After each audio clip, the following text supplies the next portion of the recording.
ha still Asempa Asempa 94.7 FM so and wasungu so out 28 minutes after the hour of 7 you're running shooting from now till 9 and you're the sports night jumedi ebro medin the Enoch Kwesi Walanyo Wallace agudie crash back up the only nomenclature the professors agree in sports the original Wallace and a messing kunya and then you so na yade Ghana agudie mun senpai sa kano 18 jaw nyame adoma ebeko in the preface of the show asante mantem agudiem ensem keka adonso yane tiesen subina ni bia eto kumase no eche no wabre nyame adom ne eba homa ne saka nnuano ma yene ebetwe nkomo na afia hwese na nema esi eko ewa agudie mu ewo asante mantem agudiem ensem keka nyame adoma ebesa kum amanone tokrum Michael Okan the youngest researcher in town just 16 years of age papa yi eden komo no beba amanone tokrum na fo hwese na nema esi eko sa adwumadie nyinada a mede ebro no Philip Putu AK47 the gunshot man imota kwa meja kwa champo menya hu ne de papa yi eka ho na fe Bernard Padi botwe menya ne tiese na pomodon sem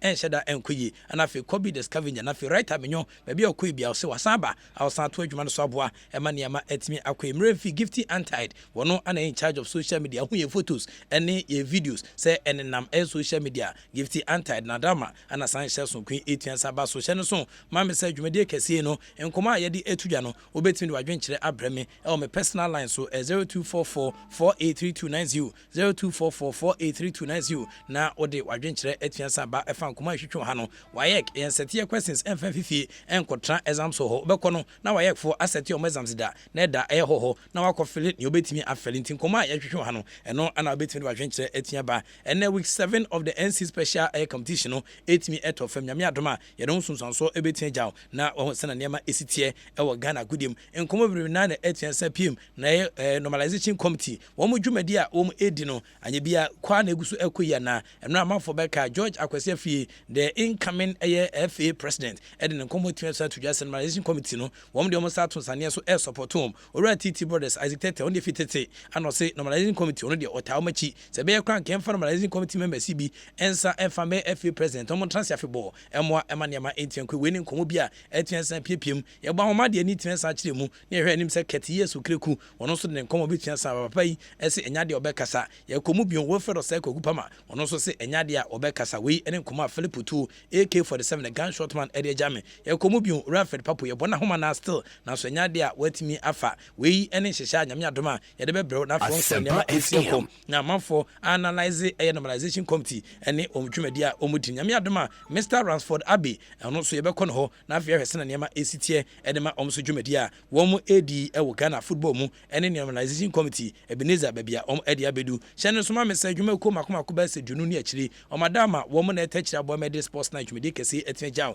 ginya me ventures phone pay for esmen kan kyerɛ sɛ ye organize 3 days intensive practical training eno 3D apposi na 3D apposi no it has come to replace air tiles and if is abre kɔde mesra ugina shop bim na sɛ totals ana sɛ wakɔgye invoice sɛ oba be totals ya kɔsu dan a twam sɛ 10 to wisan sɛ ne aba so no 3D apposi bon sɛ bi a draw fish bi na da dem ho sɛ kama ɛwɔ no ho ebi san ofam obon sɛ wankasa sunsun kra no ye de ayen sankyerene a ani kapa ɛwɔ hɔ no ma fam atototototom na kanaka na ɛboa emane ma etua kɔ we ne fɛn sɛ 3D apposi adwuma ana abai mesraw adwuma ni kroma nyina ana ginya me venture sɛ de san hyɛ so kwantua saba ɛbɛboa emane ma etua kɔ yi biodigester ɛbɛkyerɛw sɛ na dwumadie no esi ɛkɔ CCTV cameras nso hɔ ana fe electric air fencing installation ɛbɛkyerɛw ana fe car tracking system installation nyina programmer ginya me ventures ediaba from 2nd May and 4th of May 2019 8 a.m. sharp na ode wani etian sanchirim na one ginya me ventures 8 medins so mesra obia betini ho agim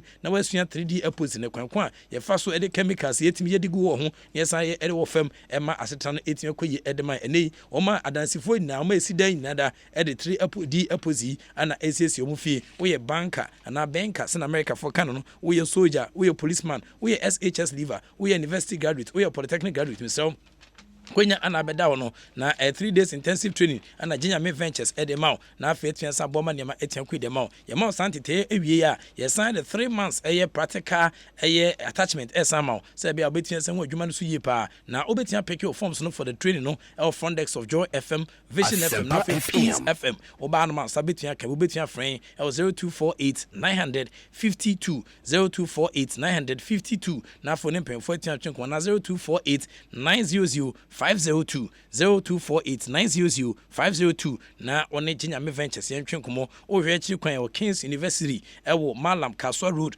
Jinyame Ventures bomodiada se one ebetua din sa so ne aboa emma 3D opposite dwumadi a yede bay foforo kra edutwam onso do ho agim na aboa emma niama etua koyi edi amam mo emma ne sika edifia buchire eba Ghana no kwenya na abeda hoyi se ehun hia prindu bia ebetimi diskana to nipa na account mu straight na wey enhyehyɛ so kwan no so etua saba. Nobody is scoring more direct air international goals than MoneyGram. Anything American for the amount because now you can receive money from abroad directly into your account with MoneyGram cash to account and obetia boa emaniama etia kwe the amount get transferred money straight into your account live and direct. Receive money from UK, US, Germany, Italy and after 200 more countries around the world. Available for pick 2,000 locations, 18 selected banks in Ghana and a bit minutes akwenya kesi the amount. It's just a matter of a minute. Maybe one day other say when the bit na on a MoneyGram edin so champions don't slack, go and collect your 3 points with MoneyGram today and on the bit boa emaniama etian kwedi ama modern say on ebidin so now the MoneyGram wo dey ayo sika mane en hyehye betian boa emane sika fia brichire ba no abeka sase kama na Airtel Tigo phone paying for say big time data bundle and ye the amount me patcho there are some essential things that do not expire in life na Airtel Tigo e dey say big time data bundle ebrewa ebetian boa emaniama etian kwedi ama me patcho what is say enchene asesane deda what is say ewo asesane deda what is say esichire asesane deda nipa o de bia no onsesane de ne bia otimi netim obu ha wadamfo no obu wene uhia ne a ebe se fi bebrebe no onye na adwen so san be hwe obi na we relationship na enye relationship na mum Airtel Tigo big time data bundle no expired that it is essentially anafe it is ewo bomodin da say get Tigo Airtel big time data bundle bi me pa cho dial star 111 hash star 111 hash na fe enjoy data bundle na expire no only on Airtel Tigo o madama woman dey san hyehyɛ so kwi 18 April Simba bet enso den komo aba Simba bet phone pay for say fisa break ko de bet no odds no very good aniti ana mekan for edi amount utwa kakra bia otimi di befu na eboa emaniama etua kwe de ma your foul products ranger efi virtual air sports dice and roll spin to win ene hu kekan bebrebe bomodin da more attraction happens to be spin to win eno ne hyehyɛ so kokwa ne amafo di drona edi sika. You are sure of winning big time and it's an American for Simba bet at the amount. Call www.simbabet.com.gh na place your bet and then bet your woman yama at your the amount. Simba bet best as always and you account for at the amount. But one other so the home between just Simba bet meno and a beboa emaniama at your 2 year at the amount. Minken kun soboa. I've always told you that betting is better than Sakawa. Say Sakawa na do wajim with dia obey rituals at their back eya abrofa on your mo chatino. Say be our clients in the bet me no attrache and now after was this guy money baby. Nemu sas rituals yi no obonsa ochina na eye eduyefo no eje wo se ojo tekrema ojo maame ekra ojo papa ojo nua anasa wo girlfriend bi anasa wo yiri bi kra na obetua san age no obema kwanhia etua san to okwam ni na empatade a omo eje ansa na watimi ani bruni akasa na o client no etimi discabefu e de abrew na mu betin de enya de a ohaw bia wom nya ne se obetua twa kakra bi oso no de na no betua boa emaniama etia kwedi ama. I've always told you that betway ene hyehyɛ so go kra betua boa emaniama etia kwedi ama. Bet we asande abe pay so ne say ene was san tabiri wo e akopiem Egypt Misrim asase so ho na 2019 African Cup of Nations akensi no etimi atodwa bet we from paying for service abre ko no wotimi etwa bet na eboa automatically won enter into a draw now between asanya air choice valued at 8,000 Ghana cedis ye bet we na this san betting companies no wo mu asante hene ana medi one dance the amount bet we na wo mu ginom na so bruta bet we service wo mu betway.com.gh na bet on soccer events no from 4th of March and share dwumadi ase nyame adoma 28th of April kwenya gusu ho obetimi edo waje betin na wan learn se na be obetimi asande ho etimi asage dronim na aboa emaniama akwedi ama ye ka bet we for the love of the game we share more na hwe no production na se hunu na we hwe no adwumam na se hunu na se hu se ode eye adwumam piece no kwa etwa chacha enye se bia opechacha na mum no agro no hudonti ana ya na imotamo wo ede mo eje bet we mbomodiada se nso do obetimi asage betim na aboa emo asetra etimi akwewe mu ene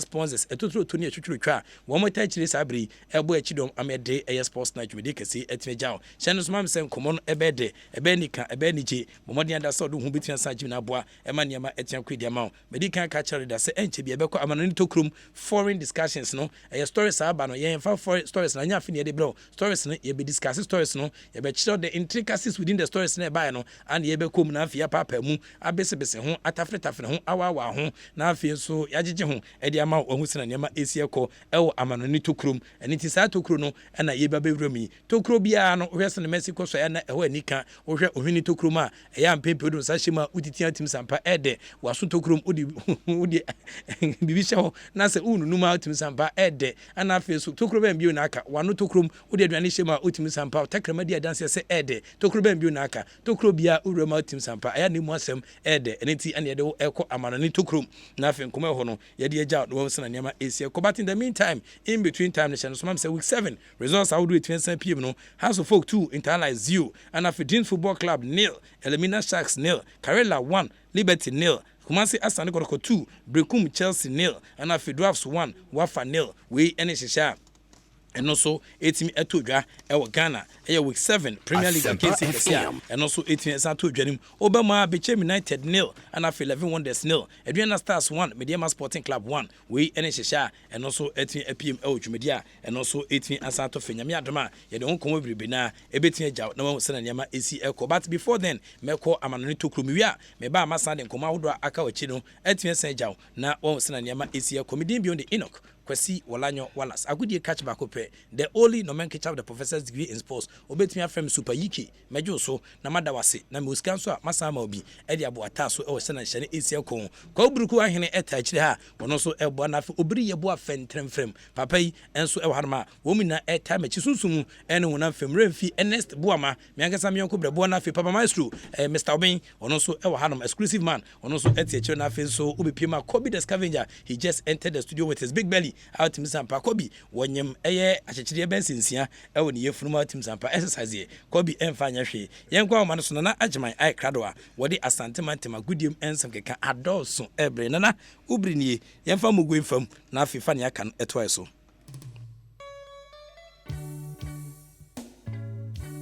okay enti nana agyeman yemakwa ba esam wadwo ubri nie yenkwa okay prof me da asena enumre mi enche tie for muti Asempa 94.7 FM na yema mu nyina amadwo eja asante mantemu ade ahaboko na enumere nsu brane bi a etono enya asem ketwa na de tie ne se enne Kumasi Asante Koroko ebo normalization committee special competition no wo mo ene Brekum Chelsea na boy na enne dwumadi ne ba wie na se kotoko ahyem yinu a Brekum Chelsea so entimi anti bi na oba asante mantemu se de kotoko mu nsem no aye nsem pi sanse obi te se so ni Yakube ya ene wo strike de ma Asante Kotoko no akwa one player as say Asante Koroko companyfo wo mo anka so mo nse de hu sa branch ne so wotena osi wo ye de yo si de bia obeti anse se club bi de offer ba be wura so na officially na offer bia ense da mi na si ade the latest ne se player fence so ni Yakuba si be bia oda hotel na oda Meka Sports Hotel honom no na akwa ye bia e ba ko si branch ne ni nye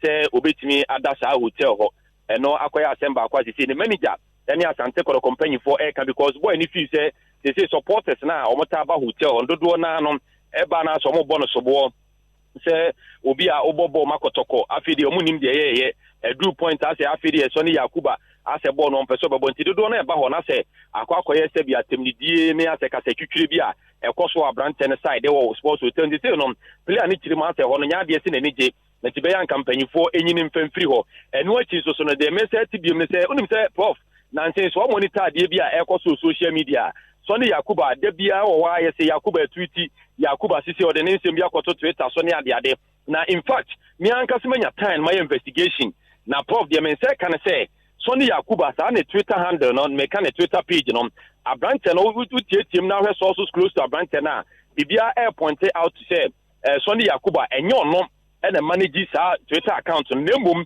per investigation na me ye na kire say management member bi na e manage sa account no wa no de bibia kwa akoto se say so ni Yakuba e na atro sa asem no na supporters no bi e di abrante na tem na say ni pakro no so e respond supporters na ni ade abrante no e kire mu a wono akasa kwa no onye obi a ote brofo na watimi akwa akotro brofo enti sansensem no ojiri se nyom no anaso enyom no na twetwe sa no ma no e de egu Twitter no so it we akwa ya ade ba akwa still meguso a meye sa investigation no ahwe nipa kropoten a wono so eye sa no ma no na enu achi mefiri ho a ene game course agya ye nyire nim se nansen nipa supporters ndodo na no na ade achi ade ese nyina coach ani de edi sika akono wo mo ebo no so bo se papa no ni coaching tactics and as system obo no edu be bia ya na ensheda emwa kuo ne ade team ni lose matches but some results omunya in recent times you know bibia air point out say the supporters no womo match okay with sika akono because you say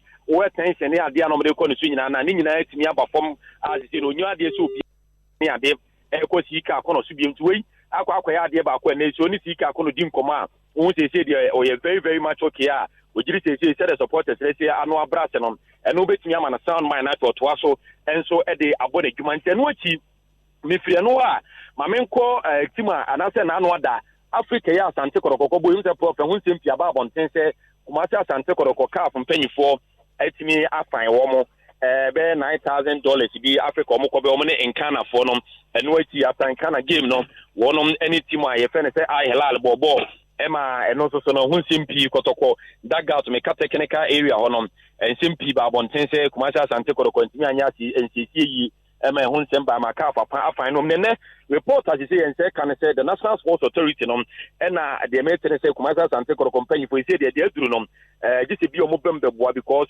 Koroko feel say facilities no omo de omo koi ekoko sere some de bo omo Africa it is obia ye ewa ho ahosisi adwuma bi o park no so a ene sa technical area we nei ka company for their final omo na anka wosenka ene se ne we sa de no edi ma Kumasi Asante Koroko ne mo ma anye ama se fine no so etimi abenti se no Koroko mpanyifo edi akwa dom sen ka list ka anye bi akomo mo wo mo na eja je ekani bi kura na akomo nso support na wonom emfa enkuti omo ka nemu ma de ba akwa ekoso ne se prof NSFoyi wo mo ko ma so ya de omo kanyina ne se obi ani wa officially wa twede afi kotoko aso ya de abro mo se bia wo mo pa kakra mro mo na omo fa nkoto omo ka so nemum se sei me aka sa me investigation ade ba akwa me find out ne se prof nipa no kura na ono ye NSC na se nipa dom mo form ye NSC na wo mo facilities no so ne bi se ka kotoko sa afan ye de afan wo mo yi a mo kwa akopɛ kakra de free NSC no ke bia NSC no kwanko sen ko ska ni kakra bi kura wo a anka bia ko de sa CC no ma Asante Koroko fan ne ntimi ama etimi de bi mo ni se ebetuma ye ebe ye tene e de ama kotoko se bia mbenya kakra e de free NSC no se bia mo de kwa akoye sa CC adwuma no ete no kwa akoye ade ba ko no so ma se investigation kire se NSC no prof that sika sempa de be ye tene e de ama kotoko se bia wo mo sabetumi nya sika se bia mo e de free NSC no se wo mo de kwa akwato mo kaso nemum se kotoko anye careful na se bia wo mo do mo ni kokoto NSC no so anwe na ade e fe kwa akoye mo ta because you see no caf no de onu onim NSC kotoko no onim no eni tin wa fine kotoko NSC afan na so de oni kwa akoto NSC so se wo metwa de kani bi ma wa anwe no so no betia kwa akoye asemfo furu nteja eno so akoye ade ba akoye no ba betuja ai no efi Kumasi Asante Koroko aso esi se Koroko mpanyi fo fi se wo mo na bibia no mo be fi consequences ni ti ko ba se bia NSC ne kura enye sika bia mo a ahwe a mo abehem na to mo tinye ti o mo ka ne bia eno echo mo bi fufuru bia na bia o mo ne ti mo a na so o mo ne NSC fo no so etimi akwakoka ikeno akwakoye ade ba ko nso ba betuja sei yame ya aduma onim se otekoko so meka otumfo se tu a otosumi no odi ni 20th anniversary e wa santemantemu na no kwasiada Koroko team ne ko menhia ekokokia otumfo in fact ekope ho meje de otumfo se in fact o man ntirim kwa se 20 years o de kana banya so no eno manyina so no ekoyi de man ne sei ade ba ko Asante Koroko companyfo e fa wadwene e nyame ya aduma sa 20th anniversary no team o betimi na bo e de aboa apekakra na eja mo so etimi da support otumfo o se tu o tekoko so na se se de tele se ara contractors din ana na nam framem na ebeti ne no dia mense kan se omo ne ara contractors for ni dwumadi na nkasa so no omo de akwa akose dwumako bi a wo mo na organize sa tournament ne dia ma Asante Koroko anase sa game omo na organize dia ma Asante Koroko se wo mo nso betimi aboa e ma sa game na timi aba so ebeti ne no ara contractors di ni de enya go tu ne mum ma mensa mfa to just game no dia mense kan se mpanyifo e pese omo fix no on the 13th and 14th of May anya bia na se timi ama so sa time we bia na yiwura twumu ho ba bia e na sa game no so ebetimi atogyanti we ayen sese ya sisi mpanyifo so no eye e wo maso na no ada wonom no ko United game so ma me fanto ja se The executive chairman, Dr. Kwamichi, the minister can say, Doctor, and so called Kukuyi Kakra, and a United team, no, say, one so far, team, no, and General Kakra, and two class and take a so about 2 years, and take prof and some of my idea, not just a Kakra, and no cool, and within Yami at Mochana, the Akem about Fubianum, the best of the power, what to do an annum, and Sempi, any guapo, so I say, I didn't get drab you one. Yeah, try to be my investigation after you do want them at the Abai and some of their Dawson. Nemum, you could say a Binumushimu, you are now if you fit an econom, you won't be an answer at the Avantage Pro, some of the Anite and Marie, Kakre or Onum, and Mede, and also they are to your live on Asempa 94.7 FM Pro. Okay, it's nice and Koma Abano, and now the Abijay. Fantastic. Yes, in so brandy be a talk, Master Cheno Abreno at the same. Can you province to an end? And I know a Jordan is so sad, and I think it is so toy papa, and then as you as you go in easy. Asemu any campaign so to say na uni ahwa kadia na sa kwa bibio but it's so to military prof who say so to military na they are joining at about 3 oh so to say na makai say mate say iPhone say you have to touch them all over before they respond, but men are like BlackBerry. You rub one ball and everything moves.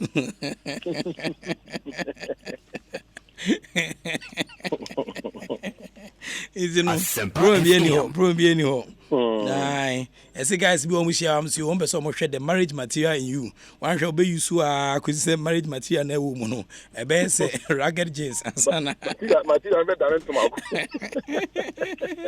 na any kan was one ba ko obehwe no na eskafo be hwehwe e basa omunya bi onye ni baba ko pe otwe watade ape na onyem. It's a whoop, Momunya, Momunya, when any baba cope, or two atadi house menu. Now, is it true evangelism? Say, one nam boldly. To say, I'm for a show football, a viewing center. Now, where's in the Mexico, sir? What could doom ADS TV decoder? No, now, wash out to bread in. I want to preach the word of God to you.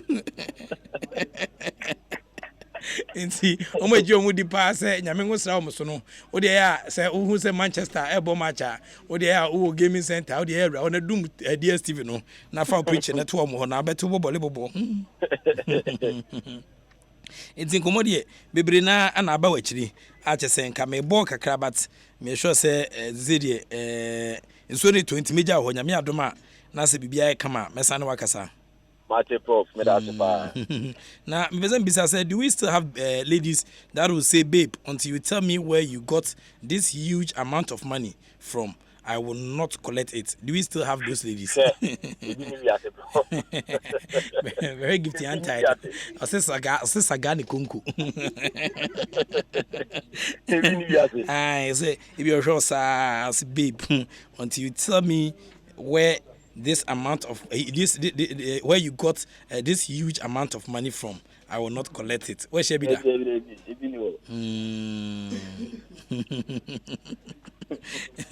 Asempa FM. It means what some idea or the 2 Ghana cities at 2 frame now or the 20 Ghana cities at Trabet. Now where's the Mexico?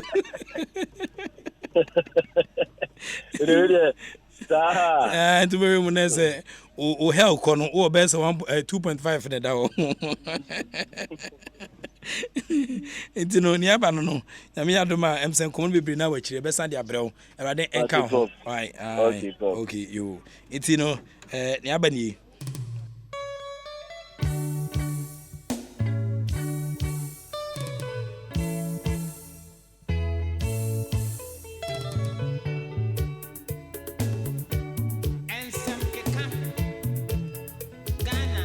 Okay, and some can Ghana, you say, week 7. Medical at resource media mother that Basanti review for me. Full-time resource, Doma, Adriana Stars 1, Mediama 1, Brighter G, and the Shadriana Stars go no, and I feel so a brand here and the Daddy.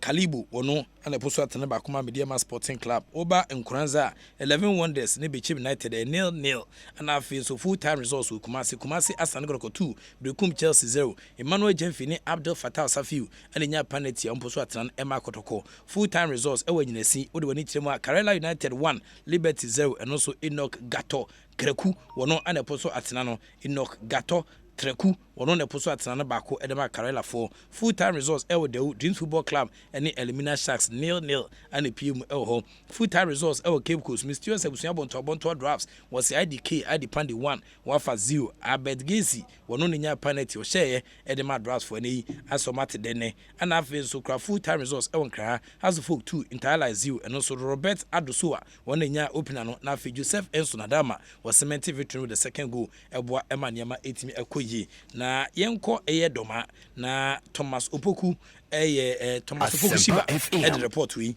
ejan doma. With him or Sergeant for Sadio and Najman Badu the kind Ago Pramaswa.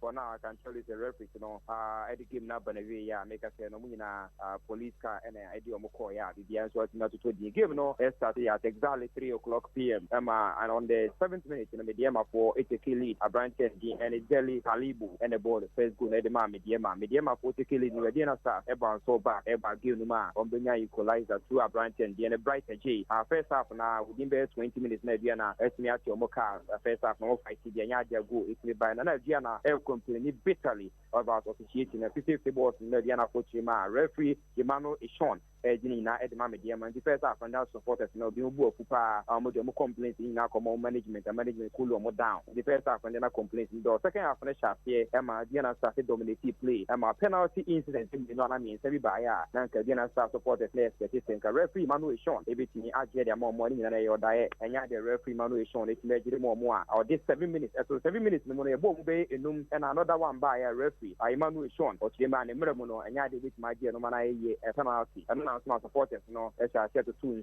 and more echo park and it's why my game no stop with 10 minutes now intimate to us money in the additional time in the game no stop here dinner start management in a fight FR supporters natural so they be our supporters will be guy now more temporary hold up on 12 it's almost 10 minutes and so now for Kukueto Muyama game to us and I give the 12 now and a dinner start in the same tonight announcement game the stop here with the same thing tell me the for 8 year balls and referee Manu Sean Essignas a boy and your boy over my penalty money or Abandona and then the game no 12 so I'm a referee Manu Sean everyone I been the game no Ebana and I give no banner no and our supporters is in there and Yadi on Betia and then more and in Sweden most to be back and this year Baba Mediama being to do call now more likely for us and Yadia Mediama play a for now and hopefully Kaya Asempa FM. Dressing room at the beer and number referees media I can tell you say Moka Park and so Moka Park and so about 1 hour around there 5:55 p.m. and a police car with media for referees it's me a P3 park and so now where was the money now no they didn't start support the complaint of the Yama uncle into the PM on one park there game no urban a year again start a share back home Mediama a back on a card variance no kakra it's made to do on one park and when referees no after Mukedi or Muki Opoku Thomas in reporting from the mine crew. Okay, Opoku Thomas Shiva, you better say what this report here again. But quickly, mean free Opoku Thomas so I remember studio ha na fe any the youngest researcher Michael Okain and return common from Manani Tukrum on Feinraho.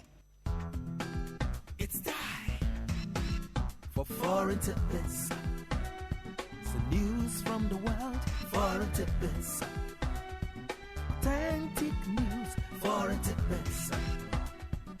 Very, very latest foreign tidbits. Whoa, it's foreign tidbits. It's time. Okay, into no medical catch us tokro bi emu ede. What I say when you see tokro pa ya fa meku on sana fa she when you see tokro be te se hyehye. Waso tokro ode ntakra numa otim se de wano tokro ode aduane tuma otim se de onwini tokro ode sa hye ma otim se de tokro bi ene we mu nye de but ya kwa me question dia kire me say ukonima tokro ma ona abatu beatings. Enwese na nema esie goso yenko na afa encommon Ejay Michael. Yeah, right, Prof. My stories I will cry about football. Now, one story about Athletics. Now, my first story about Manchester City and Manchester United. In fact, game Koso and we say me running some few records, any history. Started this game. Now, we share game na Koso and no title decider, and I say your title decider and Kraboa. It has harder things to it, and I say well, never be kakra a casa game no. Who's Manchester City and Liverpool pre say Omubeji league, you know. But on the other hand, Manchester United, Chelsea, Tottenham, heading Arsenal, so pray for top 4. Into game now, top game, and I say game a wedding, and small game now. We share game now, half time, score here 0-0. But we share Manchester United and Manchester City 4 games games are akoso from time immemorial, and I say game akoso since the introduction of association football into England. Manchester United and Manchester City one of the games or every person in Manchester, every player of Manchester United and Manchester City, they look forward to these games. Now Usha game now 0-0 at half time. Yeah, sure be but if you look at Manchester City for almost front 3 in the name of Aguero, Sterling, any Bernardo Silva, you could say these players are attacking wise, so we're very sharp. Indeed, Usha Sterling now 17 goals, Aguero 19 goals, any Bernardo Silva 6 alone in this season. Uka numbers win Nabuma Omasha 42 goals in the season, which will say Manchester City for attack no coming into this game very sharp. Now up to 45 minutes omun share goals into what seems to be the problem. Into these are some of the things that are around the game as at now. But before the Russia game now say no, all say the last time you bought Manchester Derby no, it was at Etihad Stadium. Now Mourinho was the coach then against Pep Guardiola. Game ended 3-2. After the game, you will say now the players in the tunnel are involving themselves in fight, having a little altercation, and I say, like they were having issues with problems on the pitch. Until this time around, before the game, barrier, and I say two separate ways. Send a bear Manchester City for many a separate way going into a dressing room. Any Manchester United for so or many a separate way going to their dressing room, because in derby games very difficult. Say sure be another so be loser. Games there are full of emotions, and you see players throwing their hands, and I say you see players involving themselves in fights. These are some of the measures they are putting in place before this game. Now a few records around this game. They say game you are the one the 78 Manchester Derby are Manchester United are winning about 73. City are winning 52 and Omado 52. In the game that cost today the one the 78 Manchester Derby are and you are going to see what I say Manchester United very recording almost 74th victory in Manchester Derby, and I say City very recording almost 53rd victory in Manchester Derby, and I say we'll see another 53rd draw. Now before into this game we will say Ole Gunnar Solskjaer any Pep Guardiola Omunshiada into this is our first time meeting, but Pep Guardiola Manchester were coaching in the Premiership at Old Trafford. Otai winning the first game of boy, and it was against Mourinho. We need 2-1. The last game of boy was against Mourinho. Now so we need 2-1. It's the Old Trafford ground be Pep Guardiola about Otanya the victory, and I say 5 victory Neko. Now in the games, and I say in the history of Manchester Derby, you could see say only 2 players are we are the top scorers in derby games. Let's be about Rooney or share 11 goals for Manchester United, but and then Onio, but the current top scorer Manchester Derby Sergio Aguero only 11 and the most player why the most appearance, and I said the player why most appearance in Manchester Derby Ryan Giggs why 36 appearances. The highest score line that happened in Manchester Derby 6-1. Now that score line it happened in Manchester United, and I say in Old Trafford it happened twice, which of course the last time it happened in 2013 October. Of course that Sir Alex Ferguson, they are in charge of Manchester United. On the other hand, Roberto Mancini, formerly of Inter Milan, formerly of Manchester City, now the head coach of the Italian national team. And then these are some of the history surrounding the Manchester Derby. Now on the other hand, Arsenal also a boy in there. They are playing against Wolverhampton Wanderers at the Molineux Stadium. Arsenal are down by 3 goals to nil. Half time, Arsenal conceded 3, just 45 minutes. Arsenal conceded 3. And whilst Manchester United any City game, Arsenal game also simultaneously. And the Arsenal are down by 3 goals to nil at the Molineux Stadium. Wolves are 3. That's 90 minutes here. Now, Prof, my next story is about Virgil van Dijk. All we said in England, after every season, players in Echo Voti, the best player in the league, and I say in the season. Now, will be your friend with PFA. I England and some PFA, our players are ball league ni be. But after this season, short list of players are or more in the season under review, and you have 6 players, and you have Sadio Mane of Liverpool, and you have Raheem Sterling of Manchester City, and you have Sergio Aguero of Manchester City, and you have Eden Hazard of Chelsea, and you have Virgil van Dijk of Liverpool, and Bernardo Silva of Manchester City. Into these are the 6 players according to statistics, according to numbers, and according to performances in this season, 2018-2019. These are the players on Moneyball also into I selected these players for the players in the league to vote for these players to show who is the best. This reward, and I said this award and can remember so but according to Daily Mail, any investigations on why or which you say Virgil van Dijk nobody win this award in the Ochina say award show the basoa if indeed Virgil van Dijk confirmed as the winner or by the 6th Liverpool player, and I say the 6th Liverpool player are all winning this award. The first Liverpool player all winning this award was John Barnes, and I say yes, it was John Barnes in the year 1987 to 1988 season. Only the first player winning. The second player winning was Kenny Dalglish. Also saw winning Ebisa Terry McDermott. Also winning in the year 1979 to 1980. Steven Gerrard, Captain Steven Gerrard, a legend of Liverpool. Winning FA Cups and Champions League for Liverpool. Also winning this award now in 2005-2006 season. Luis Suarez winning this award in 2013-2014 season. It is a Virgil van Dijk winning this award. And where the 6th Liverpool player are all winning the PFA Player of the Year award. No. My next story is about athletics. Now, if you go into athletics, reports about this evening.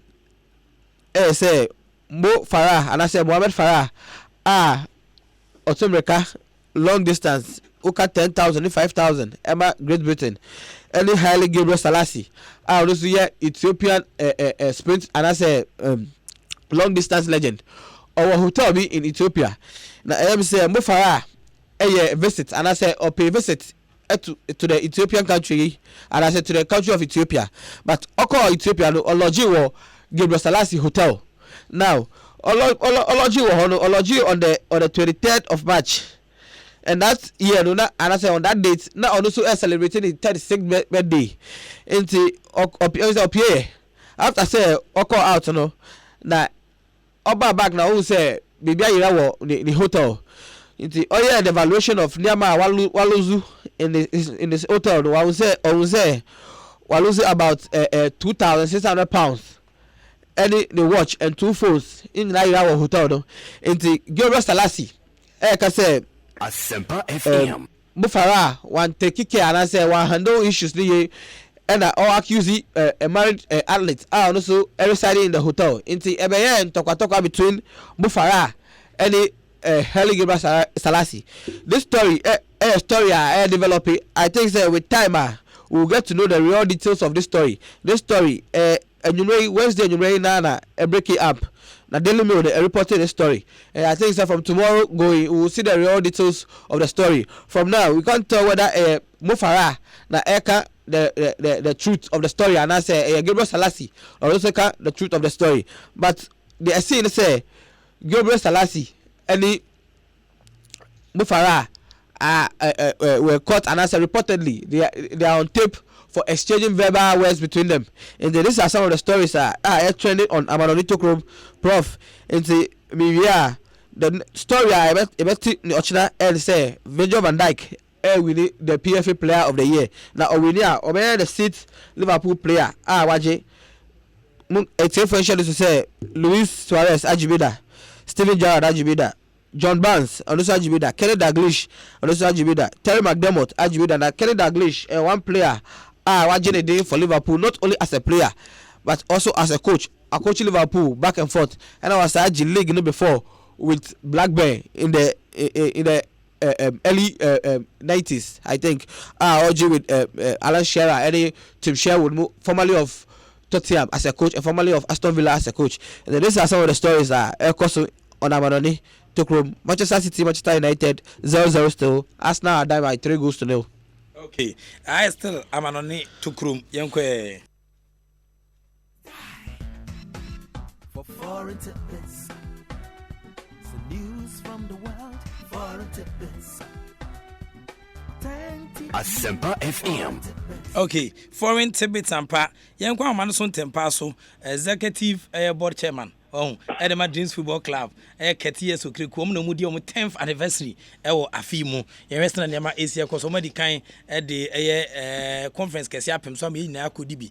Na ye ne se dinner bi so wachire but as a dinner ne dey te nyanya ne ye. Venue no te nyanya ne ye. Ye nkom na afie hwe se na nema Asia ko. Ketia mo ayo. Ojo so minia.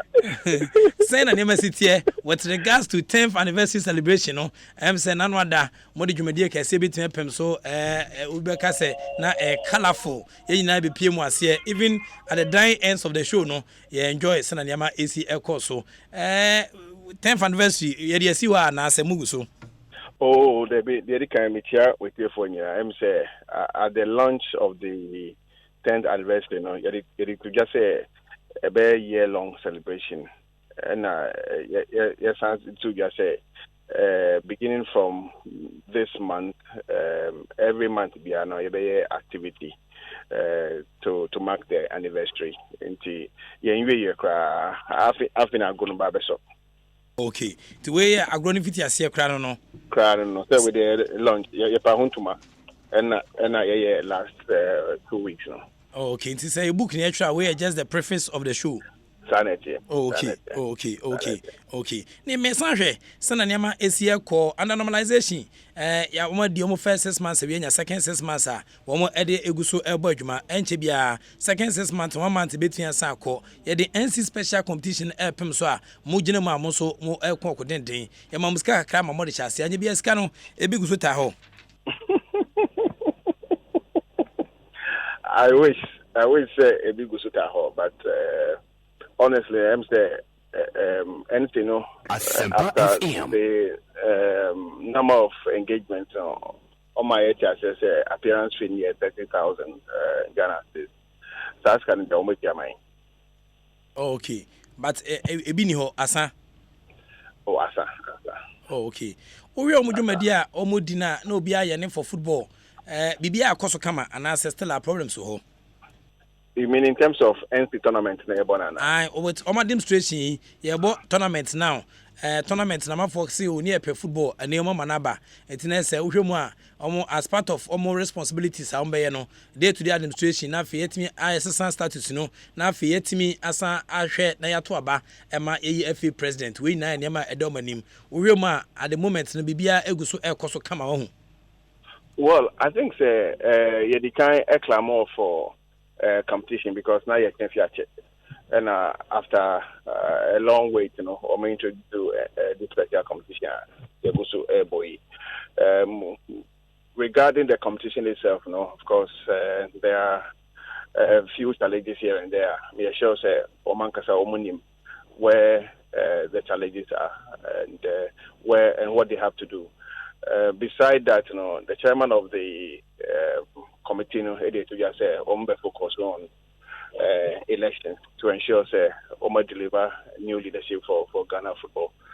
Yenyanim said they have up to the end of September, and I hope, say, they'll be able to execute mandate successfully. Okay.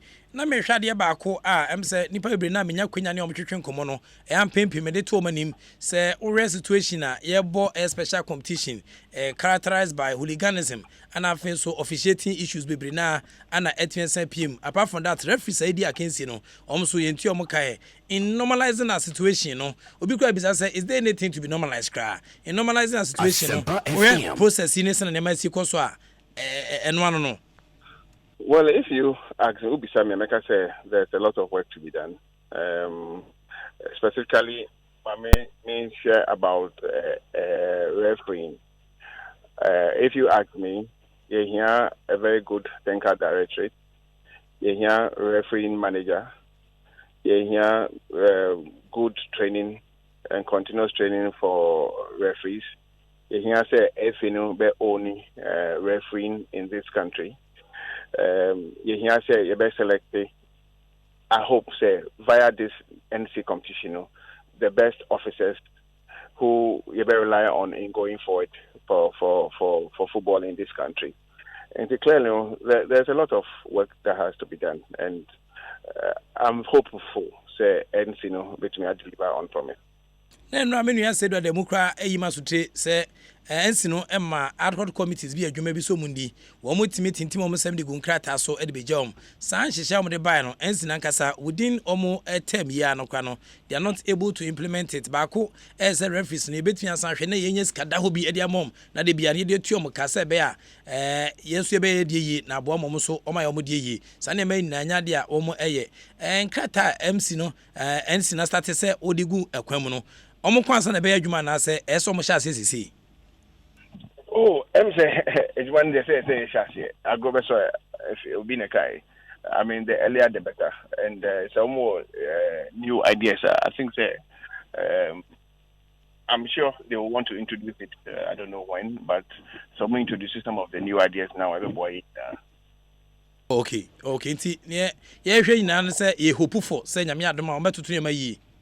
Sanity, because Omokache say first this month was not enough. Woman to maybe because Omo use that period to do a lot of consulting. You hope say again, say 6 months now, they'll be able to navigate us to the promised land. Okay. And ba kwa me san hwe no modality say begina so dia to aba okrom in terms of campaigning yin nim say campaign a huge investment na ye koso prolong the period for election na just say omo a ehwe nim say nyame adom won betia gina ne atom so aba e ka na mo bekoso abo ana meboa well say why again say open say only the Ghana football na only modalities na o campaigning na o used to resources and the steps and the wawasema. I think there are certain basic ingredients and indicators that one needs to know and see before you're able to do campaign. And I say you embark on a campaign. It's also important, say, and be make it or more ideas, very, very clear. And I say or more, how do you call it, or more roadmap, very, very clear for everybody to know exactly what we are doing and where we are heading to. Okay. Enti obeka se yenim kofo a okroma no se obi o declare openly se nyame adoma o begina anaso me contest sa position road ni nye client na be sa biri no wontimi declare no. Oh yes, and road ni nye clear. Na adia san o si adia che. And say one how. Okay. Na yentimi enso for light na at the sign me enye me. Gonna have for light and say enye juma sa. Baby for light work and make you say this is nobody into you careful. It's you hope say sana odi hope na start you hope say that ben ana air road ne be clear. I said you show ora Kofi Amo ni committee members no. Because I think it's only fair Asempa to remember a clear indication as to what they intend to do and the roadmap for arriving at that particular destination. I think to be fair for anybody who is interested in leading the football association. Okay. Many football for Krakasa, and I'm not Georgia Kwesi Kasai, many TT Borders and so Kasai, and Moji Tumsu as MC no, and Sinum Jumedio Mudino, or more yardie. Also, who is that? I'm saying only meeting Kobanya, Makacho say I'm hopeful, and I want to stick by that. Medical can say NC for no Omonia magicians, they need the support of everybody to be able to execute their mandate. And once Dr. Kofi Amwa my good signs of comradeship, and I say all my the needed recognition as key stakeholders, it behoves on all of us to give him and his committee the needed support, because without Yenya support, they can't do it. Okay, in that support to be able to do it. Okay, when we say support, what are we talking about? So here. Omunim, there's I mean, Obina Papa Bekacho say, Papa did 94 years. Obekacho say, my son, 94 years is not 94 days. A big parable, we are better. Industry knowledge, industry experience, there, sebi. And fun form. Okay. It's Why almost confused? When you're confused, why? That mean you're confused. It's almost that's rich experience, no. Well, you better say. And you better say. It was Okunaidin. Okunaidin to support any of the mom. Say mom support. Okay. Almost to me, Yejimano. Okay. And then somebody I can say about weapons. So, Mamufie, I would do theater of dreams. As a quiet die song, went to me and your Oh, I'm quite die. So, to be honest with you, you're about 7 games. Yeah, must say good points at all. I think you're 6 points per out of the lot, which is very disappointing. But in terms of play, boys no Bob. I mean, for those of you who I think they are playing some good football. Your biggest problem is saying Twinsheko, and as a team collectively, we acknowledge difficult, and I think the technical team are working on it. Okay, and Chebia, even dreams are one more goals. Coach Bruni pa so ntimi enya obi obehye goals no say ha dwen. Oh, send it there. Ball there, sort of ball as a pound him say a time comes unya go through such challenges. I mean, Liberty winning against here when they didn't deserve it at all. I mean, and the Sharks have been a draw when they know they didn't deserve it. Carla been a draw when they know they didn't deserve it. I mean, it's unfortunate, but I think the boys have a almost good mentality, and they know they have to wake up and fight for their own individual names and of course the name of the club. Okay. Kati yeso kreku yebeja wasia ne ada wase se oje pene ne atwen kuma na nwumre. Many amedase. Okay. It's no kati yeso kreku enso ene de san komo yi aba efa sana niama esi ekọ ewo Ghana agudie mu. 19 minutes after the hour of 8 eguso tinkonya so from 9 to 9 and the sports night media kese ne 18 eja sedo da mu emo wakọ aba bia bokode bia kama ho bia okay ti ehwe nim se kwan bia so no bia be koso idin sa ai Sem se watete tinkomo ni bia ma tinkomo ni bia okay man fa table ni tuju ansa na ode analysis na etia ba na table ni abani Kumasi Asante Koroko 13 points. Our league log no so on that through. Mediama Sporting Club at the second with 10 points. Afi Adriana Stars at the third with 9 points. Obemwa Neja say Ashanti Good at the fourth with 8 points. 7 points Anna Bichim United for one at the fifth 11 Wonders and so L 4 points on that 6th position. 7th position on Ebrekum Chelsea one L 3 points now feel so Obemwa Neja say why All Stars woman she is as some more she into Real Media necessary group on Brekum Chelsea for Anaria Nessa. Yaba group na Kerala United for Masi 13 points, about 7 matches. West African Football Academy from Wafa, one so the second with 12 points, and Afia Crowds of Football at the third with 12 points. Elimina Air Sharks for the fourth with 11 points. Now feel so fifth position in Liberty Professionals so 10 points. Cape Coast Mysterious Ebusian Bonto so that's 6th position or 7 points. And Afia so Dreams Football Club at the 7th with 6 points. And Interlights for at the 8th position with just 5 points. Competition yeba Ubia and relegation yen promotobiano. Asonhye anabeba ewosana niama esi ekoso awutwumedi a etiensa pem sure say teams no competitiveness na ni ho because obi ani ho relegation obi ani ho a ye promote ni epobi na kwa Africa keke ewosa competition me no nso nkomo beba chiri ba hye no so ma me say premiership no okom ewo England 74 minutes of play gone Wolverhampton Wanderers wo match Arsenal etwem ka pole miensa Arsenal diminti bie wotumi san Arsenal na agon anwumre sei na afi oba mu a Manchester United omni Manchester City inti Manchester difference ba kwa omni se ba kwa City ana ba kwa United na say United no enka bom mu kan bom na nkozi hwe 58 minutes ni o ma transfer ma City atwa United ka ba ko wom so entimi entie Arosem ana omugusu awom no me so some supporters na nei wom aduane na akom dodo matwe agese atwem do wa ewo omo edodo ma omo ye ho twenye yi oba mu a na se eye Milan and so Lazio 1-0 against Milan for Mubohum 73 minutes and on the pem so Spanish La Liga Santander Nima, Atletico Madrid 3, and Valencia 2. Leganes, and so transfer Atletico Binaba, Choma Kaba, Community 88 minutes Muni, and Afi Espanyol. Woman Saturday Vigo 1-1 90th minute and Haiti and after 22 Real Betis 0 and also a half time and you go so ekitem and one shisha and also 18 years out of 15 komono I had the Ayanika Ayan Shisha and also Eguso Ecoso Team Sampa Premiership no I can't see any betesa and much media Eguso Edimu Michael briefly mention Senema ACT as my Basedu Kakam de Afia which Sabano yes was Arsenal game said them catch on they are playing at Wolves. Now Wolves is as a newly promoted side. They are one of the best teams that are promoted into this season's Premiership. Now share league performance something to write home about. In fact, against the top 6 teams there's no top side what away apart from Manchester City. And sorry, Manchester City to be shown away. The first match of ball Wolves for FA at the Moller now. Match there and they 1-1. The return leg that Manchester City for a show against Tottenham. And also Tottenham show in the first leg. Molyneux. The second leg at Wembley.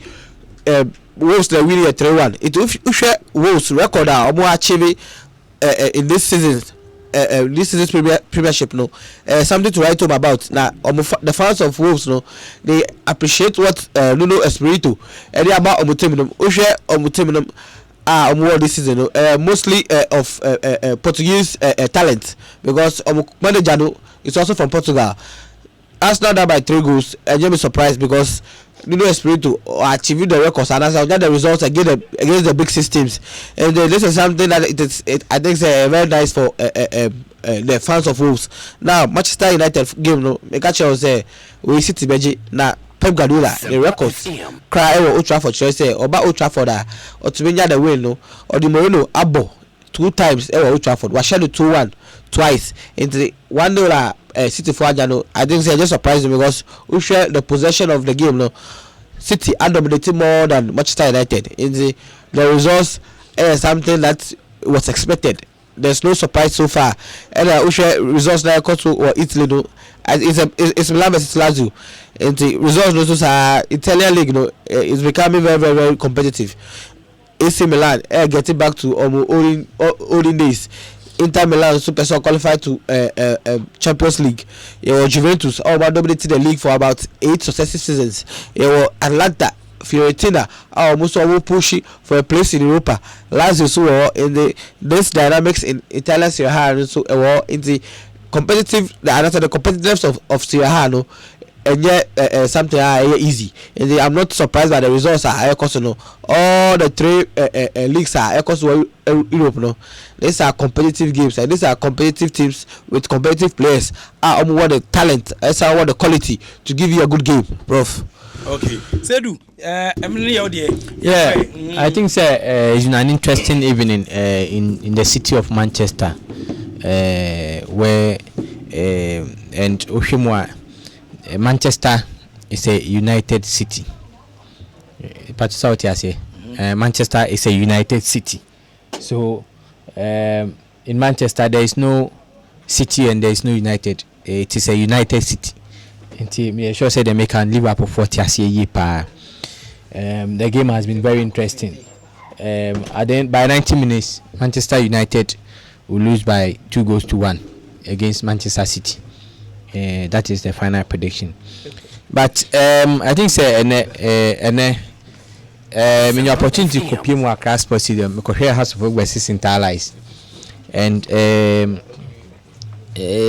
issues of referee say it is still at still bibi o say ye ni kon kakra say ya ejeja ye ho am bi mu downplay the efforts of the issues of the referee na ye can and say ya anye serious about it that we will go round and go round and go round again. And there were few incidents of refereeing back odoma the referee had to hold the game for close to over 10 minutes. MCT in a report necessary I feed my buy no referee asem and the decision be a referee obedankwa e take you akra no me hu bi da me say say me ni fear say me hwe football me hu sa decision ni bi da in fact everybody was dumbfounded at Accra Sports Stadium with a decision we were obedam kwa take here. One action, same action, oma 2 different punishments. The ball in the first half after the 18 minutes. Hands of goalkeeper Retmonayi, a pie bar box no echi outside the box, ebe chi ball. Referee no man yellow card. Second half, Intala is goalkeeper, eso ba bontin. Ono so be chi ball, same ball. Referee man straight red card. To the surprise of everybody at the stadium, and it changed the face of the game. Okay, so City ashe onya shom 2 no, nti akama you one but na game na ye over. It changed the face of the game, and it goes a long way to say referees issues.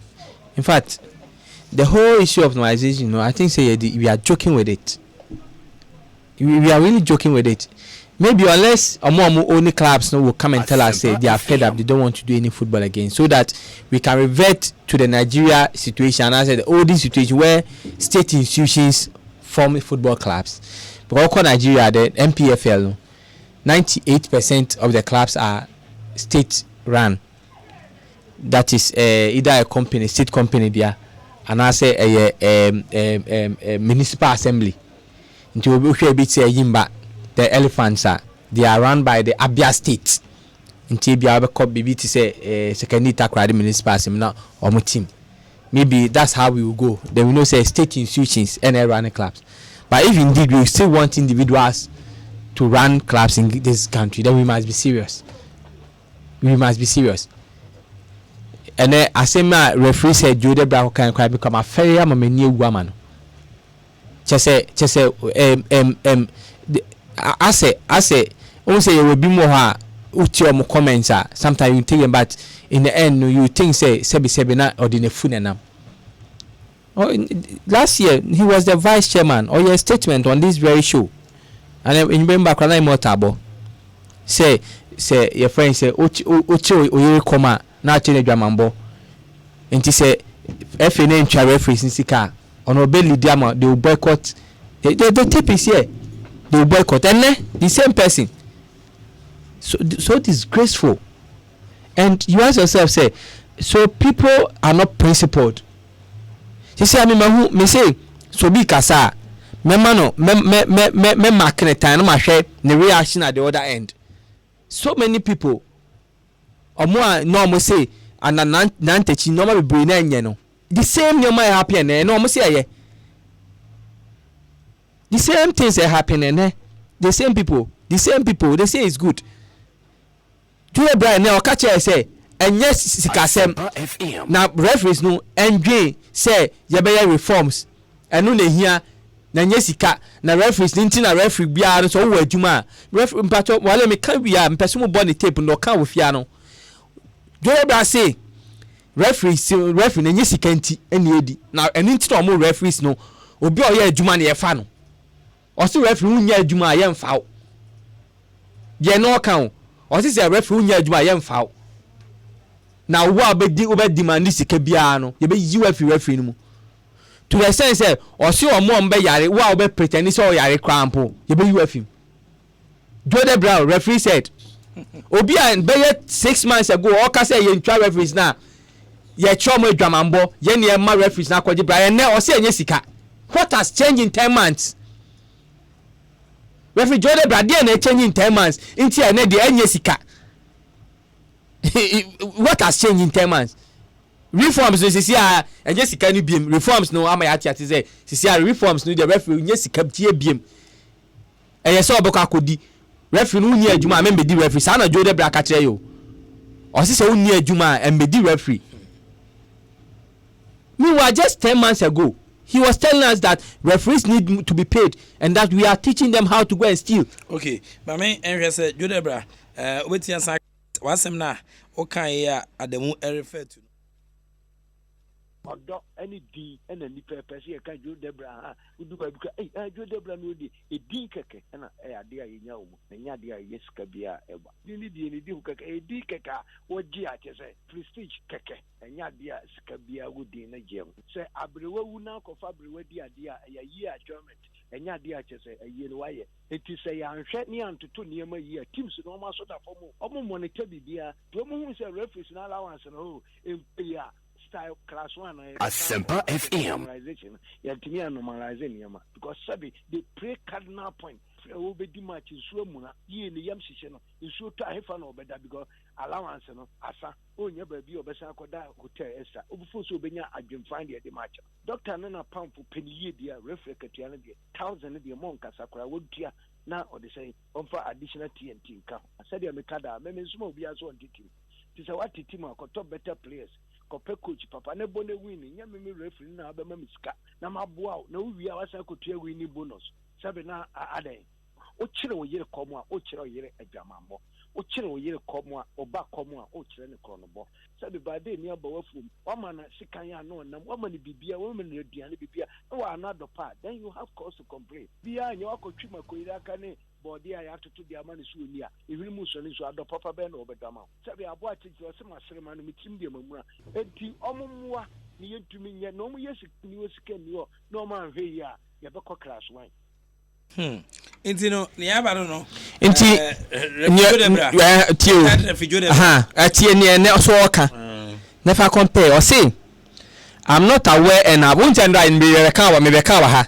every day WhatsApp message say referees no plan some boycott to start the second round and he was joking with me Joe Debra was joking with me no me diagro he doesn't know what I know me catch and say wada na ne egu abonten nine de ho na ko dey wada na egu abonten in the response ne tie in the response or dey ma me any ne nba no ono ne ma na wade o makoguma mama akoye adwuma ba 2 months into amaka no tie response or dey ma ye Joe Debra referee's head tie response or say I'm not aware and have not sanctioned any boycott by referees in officiating the NCSC as the chairman of RAG.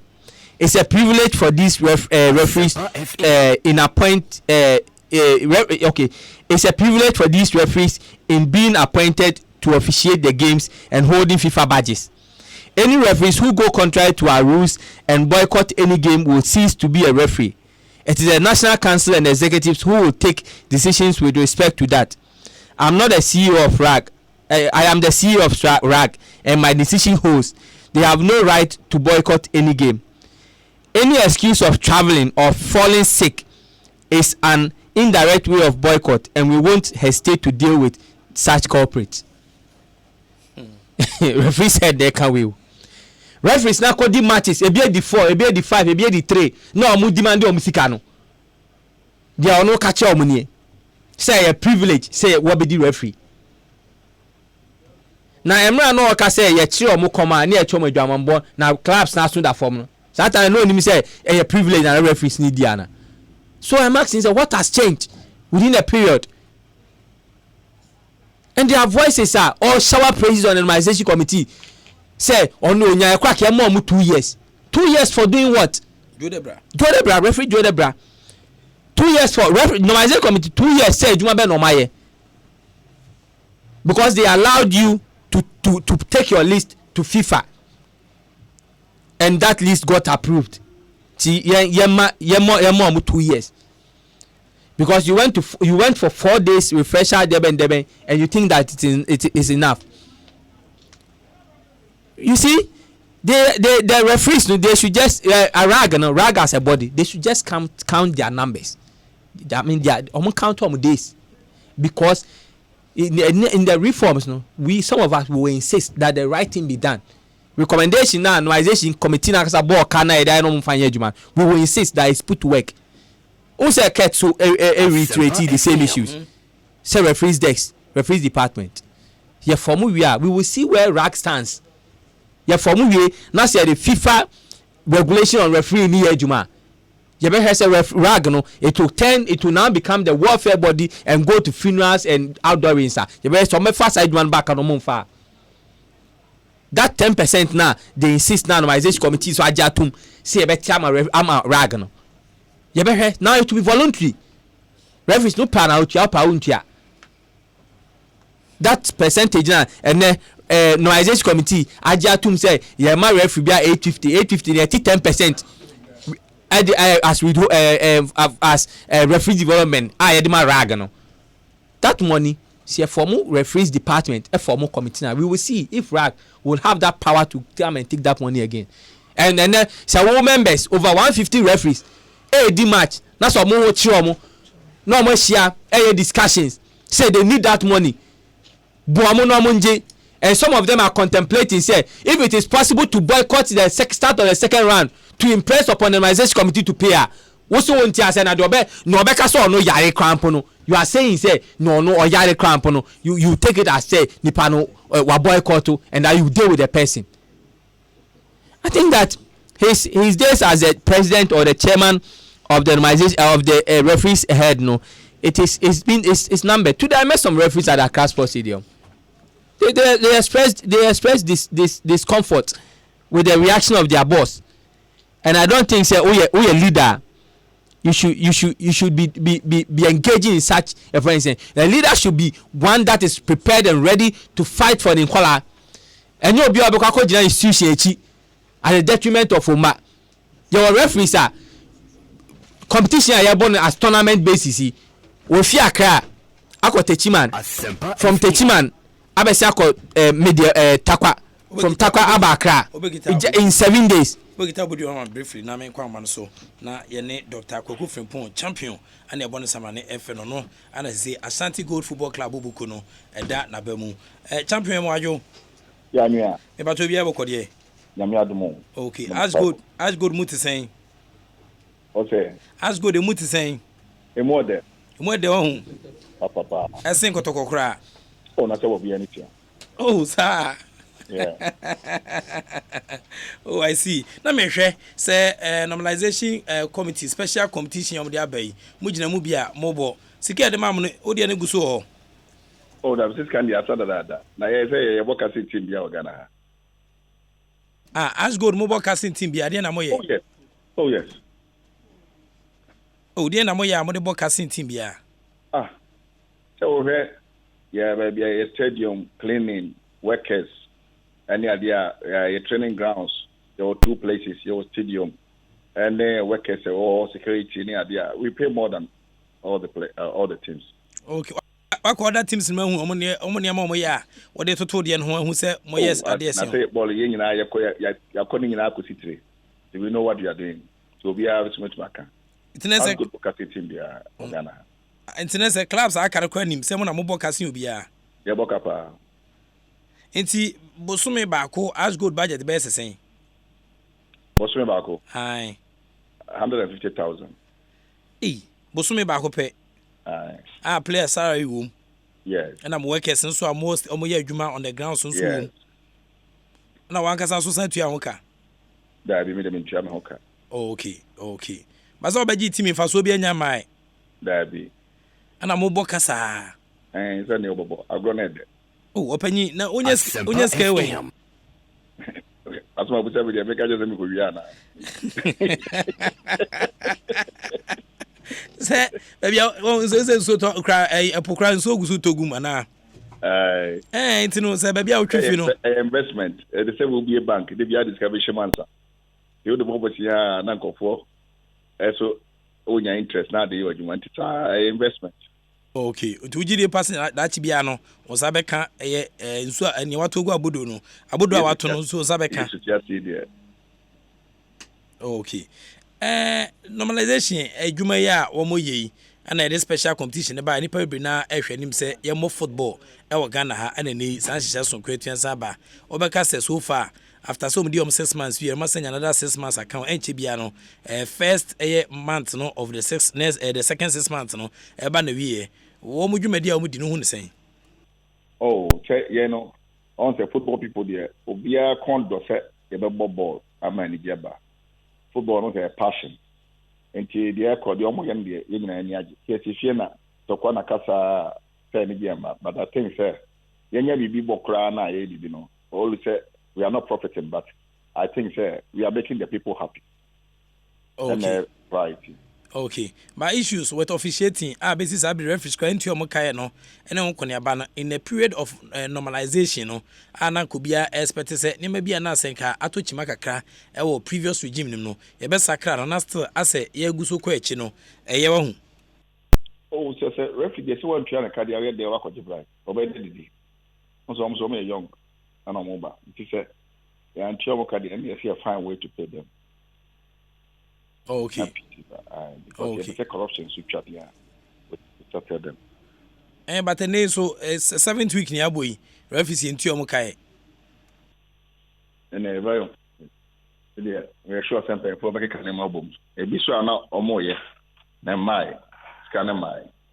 Okay. And from the analysis about special competition, no, Obaka say NC no, Omoyade. Okay. Me say from the analysis issues kakra PM ewo special competition no Obaka say NC no Omoyade ho. Sir, now born no there na enkoso ye nyina na higher because na ma players na rusty any other. So see say yeah Bobby ne there I will be enjoying their things they have done something. But our needs are unlimited. Okay. Now Ashanti Go Football Club competition yen relegation yen promote there but team Obayade no Obeko Africa more sabotage ni bi. Oh yes. Sir. Yeah,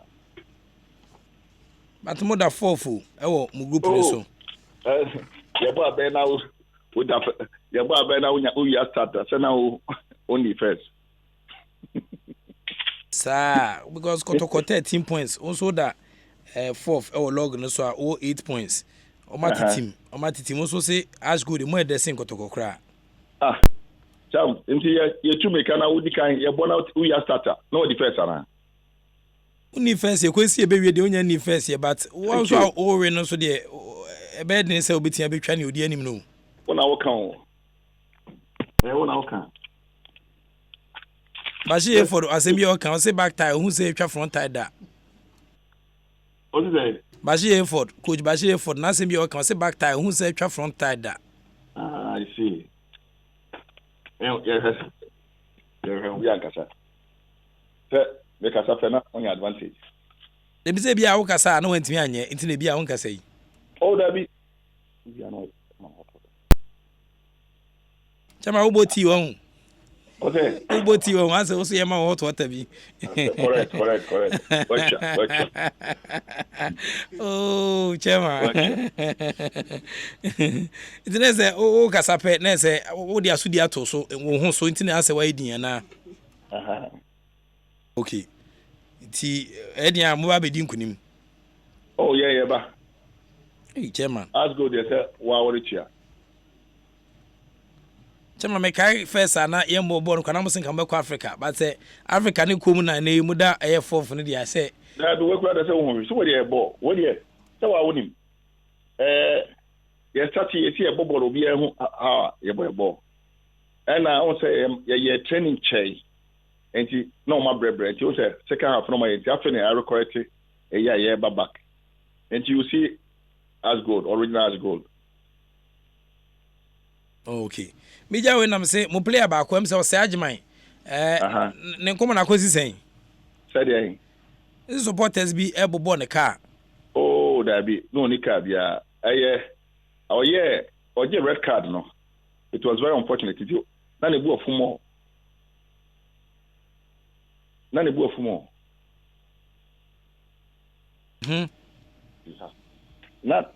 ofumo. Enti enso ko butu enti yen na ebufu no. But them say right now yen na kasa.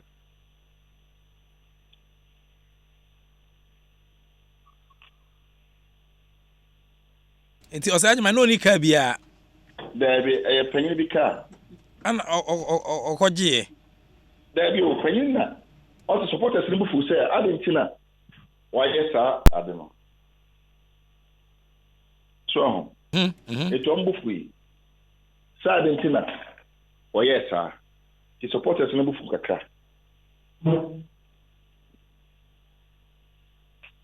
Oh. And Chenema, almost, yeah, in Nanyadi almost say here. Oh, okay. Timoni Abrante Nakasa. Oh, very, very, very. Okay. I'm on to the Gatraban identity. So, Oba, any good as well, little traffic. Okay. Chama Major ho as a tina you concentration if you Major ho nyame adoma. But you say, Me say Major ho as a tina you concentration if you kakra. What's it gonna be? Tino as a you concentration if you kakra na. Keep your be. Me say tina wo bono. As a you agree if you kakra anti me do ase. Nyame adoma be sa kasa biu. What? Until you see the red as gold. Don't worry. Mate. You'll love it. Yeah. Okay. Mate me that's a big surprise. Oh, okay. Yeah. Tia that's the chairman. Yo. Okay. Inti Dr. Kogu Frempong champion and your friend Ashanti Go Football Club. One so eti breakers no. Zedu. Yeah, interesting. So like I was saying, referees 970 there. I was saying I taking no say a national security issue now. You deal with it better because say you just share the current leadership of RAG in Semwa. Me sure say ometima boy. So that is by the way. But I think say the competition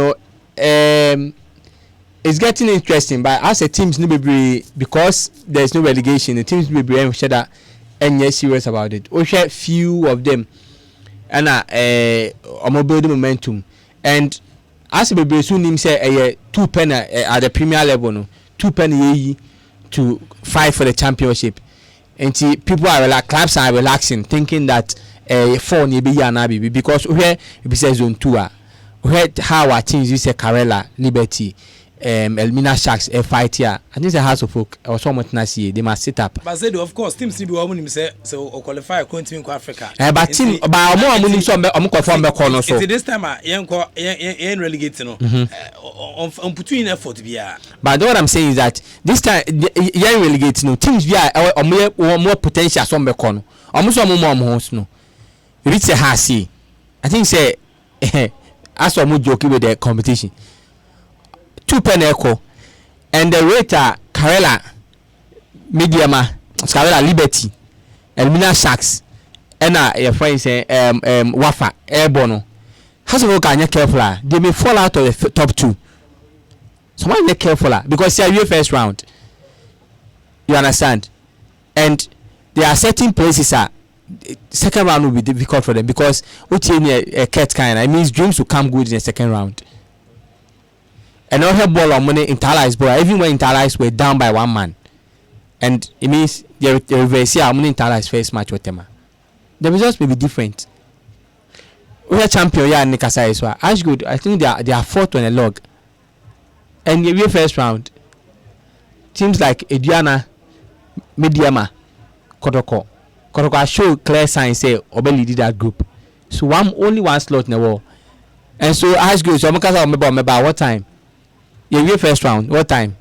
Second round, overcall Mediama. What do you say? And your home game against Kotoko is not guaranteed. So I think they must rise or some raise your standard of play and the rest. Other than that, your many teams are on the Africa all right, but they may not go and properly represent Ghana because obviously traditional teams are when they go, they play and play well.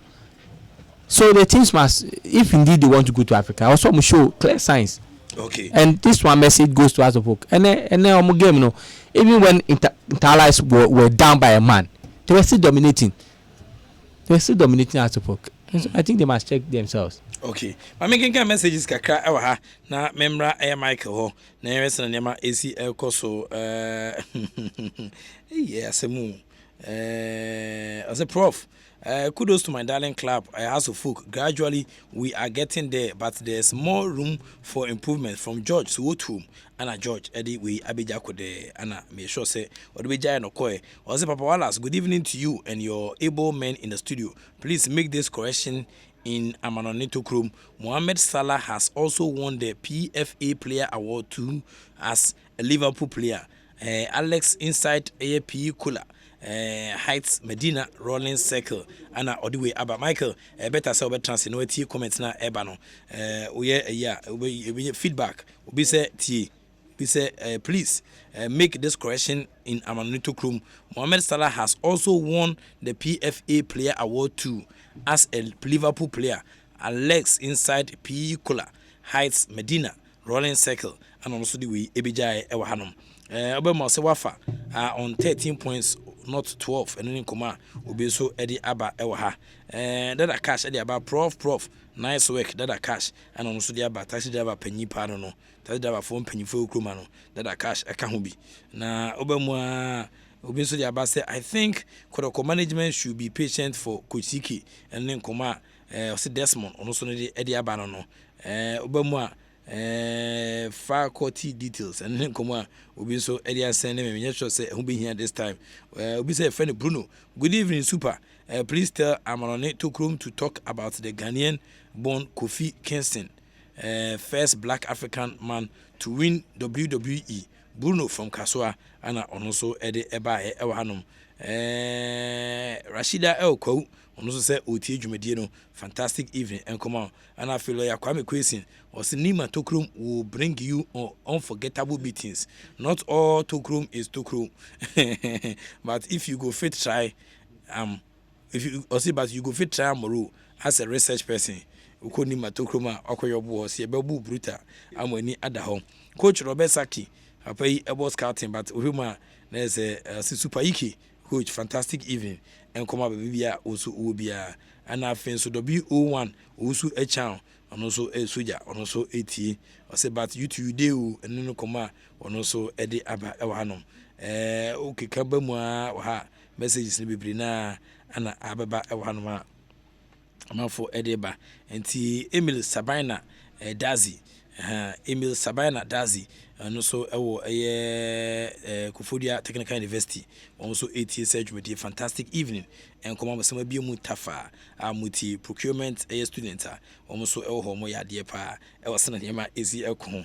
I'll say good evening, Wale, you do all Kotoko on the way, Haruna from Tunisia, and also Ediwe Abija Elhanum.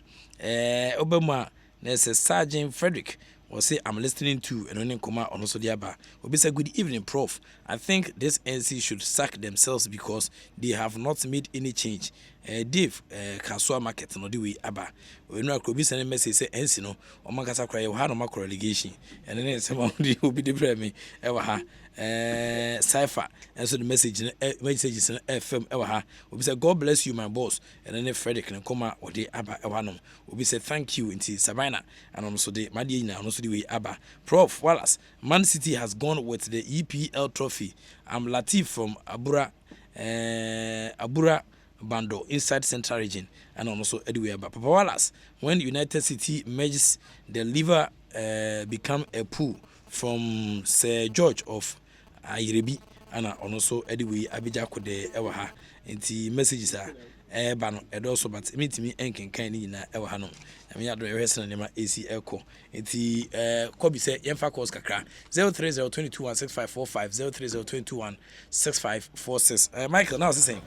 Prof, I number 7 can be Kakra on the NC special competition. The competition and negatives more than a positive. A proper assessment of the NC special competition, as a way the positives. Now I share the negatives. Now I share the pros. Now I share cons. I think say more negatives than positive. One thing I'm pesabeka about how we schedule fixtures. We say your fixtures. The fixtures we say schedule fixtures. No, now we share and as we observe set times that any boy a baller, you could see say from 3 to 5 per competitions in NC. From 3 to 5. So we share the time. Media men and competition just 2 hours. The ball your body within the space of 2 hours from 3 to 5. All the matches I ball in the NC competition is between 3 to 5. It is a media game live media attention just 2 hours. But in elsewhere we say competition over the weekends your ball is just for 2 hours, but you spread the time into if you want football to trend in Ghana, say share the time you schedule your games 3 to 5 p.m. And negative effect not only in media side but also on the players. The last time Kim Grant came about the weather, it could be say or can at the wrong time because we lose, but she usually in real effect you see say the weather affect taking a toll on the players. Into going forward, how we schedule games must be look. Let's say we should take a second look at it. Yes, okay. We should take a second look at it. Okay. Into we should spread the hours. Say bet me abo ebi a kotoko about the 3 to 5. Hearts shouldn't play the same time.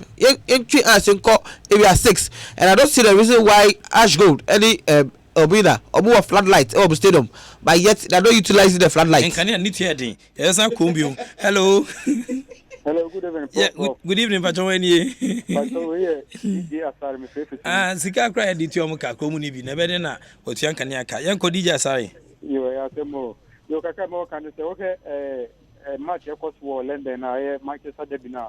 Me di Manchester for me di on ya pass o ma tun transfer Man City e di kan twa wan na. E what the team no. Match no more point bet me play and me pipe bonus say Manchester United they beat me at 10 score line. No more show Manchester City there 3 goals to 1 na se dia ne o compete Manchester e link ni mana fin so hwe special competition e ko so Ghana so me team club ya kuma sa Sante Kotoko ye bombo ne e de ku Chelsea e twa 2 goals to not na ye o man tuni ante ha ba me bo Kotoko fa ba so o mutun ko so anamu ndin kunu ma na bi gantin ko ye na ye fa. Okay, hello. Wale. Yes, I'm Patroni. Dia wo ko de. Yami adu. We ko fi sabi jam ga sefi awutu akoma. Ugo juma nyame shira. Mateme dase. Dia me kan se zebia de mu dia kan wo sa but sometimes no ball no ugba sometimes say we ni ogri ugbo no ogri no win because e ko wa fa say ball no say e boss yon bo win ni enti national intala so ma boss ni e win ni ani nyina e de ko ni nti tournament ni e be gene akwa Africa oni nyame ye juma. Me dase. Whenever. Hello. Oh, can me for 4,000 callers. 4,000 callers, but I say by you so hello. Hola. Yeah, but Tony Ibrahim Dama me pepe ya shama. Ibrahim yankwe. Hola, everyone want say we share house team no mukitana wo. Supporters ni bi it's like almost as I say team ni no mpanko Africa. Team ha sikiti, even so we need competition na. Mimi ya support apo anka me nto mo fu say omunko Africa. Mo ma say omo hihye team na, omo hwe na mo hihye team be say omo ya dey spirit omunko Africa ni die.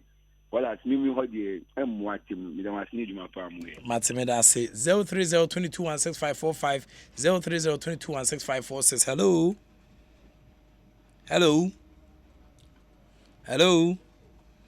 03022165545 03022165546. Obitia ba hello. Yeah, Patroni. Patroni Ishaki yankwe. That's it.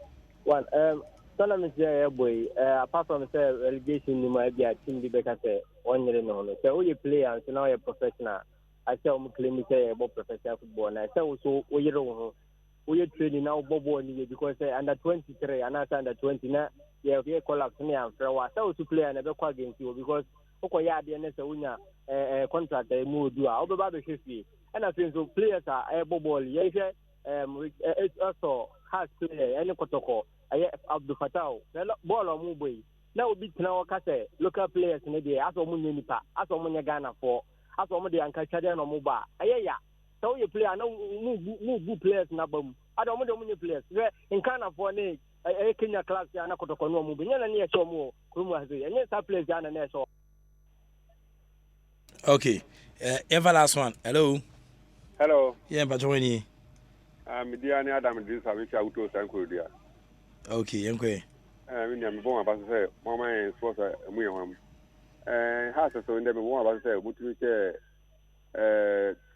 for example tama inkwara no show mutu ne mo ball nyam sen kan kware. Ha se body ban shira nso ni. Entire dey say kese mutu show be 4 and say 5.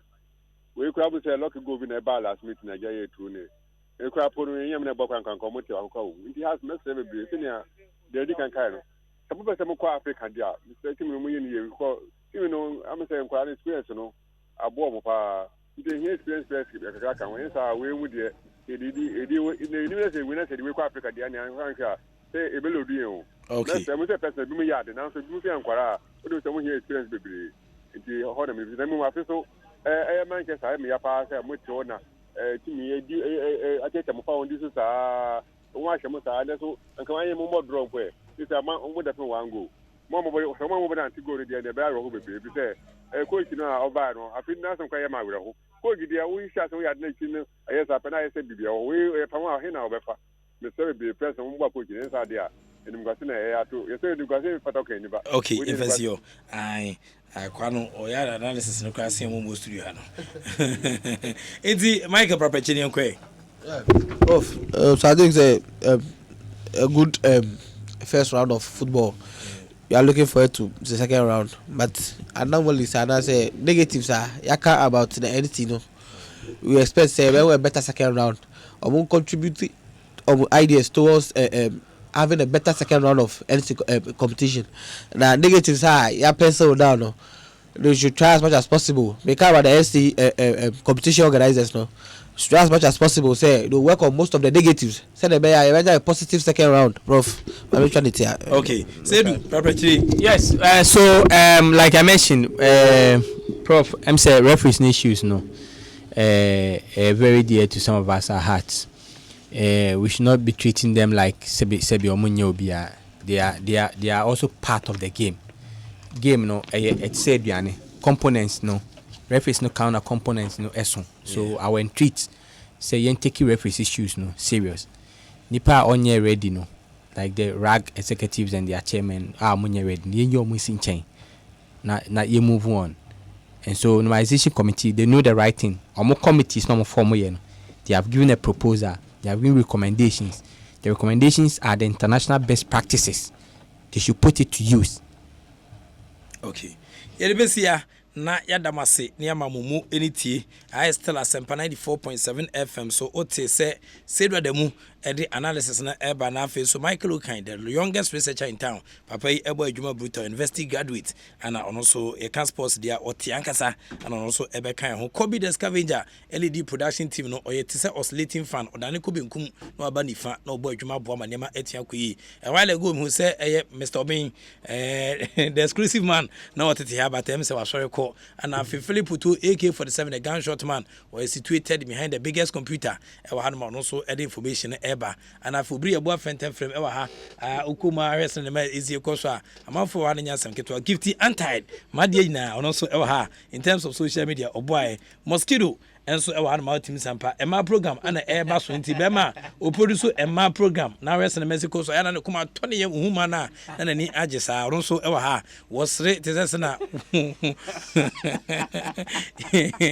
Yaka is some ben Guamano and Nimeku and wedding. We Pima Nature say right avenue. And so ekopie moko wo che afi no ba ono so nyame adom ochina resident ne be dele ofia imota kwameja kwa champions no na manimu aba me hu ba bia wo de afa bat na najwa silky mami silky we ne top na team sampa kala ne kama pa soja for kala pa je say kama pa ne hips so nyen kwala hips a je say wo de yi sa retwa manim sa but ono ma kra me inti o na ha wo mo ta chiri o mo the girls ana bro radin tina ni ma no nyo kese onyi fi bebia ni da so ni na onfa nko bebia ni da so sabana oye procurement ewo eye Kofodia Technical University fantastic evening enkoma ana fi Ondri Sebabonso oye pharmacist so tie dwumadi woni obrada ofi US aba fantastic evening enkoma mo. The act of being a good guest is to know how to say goodbye.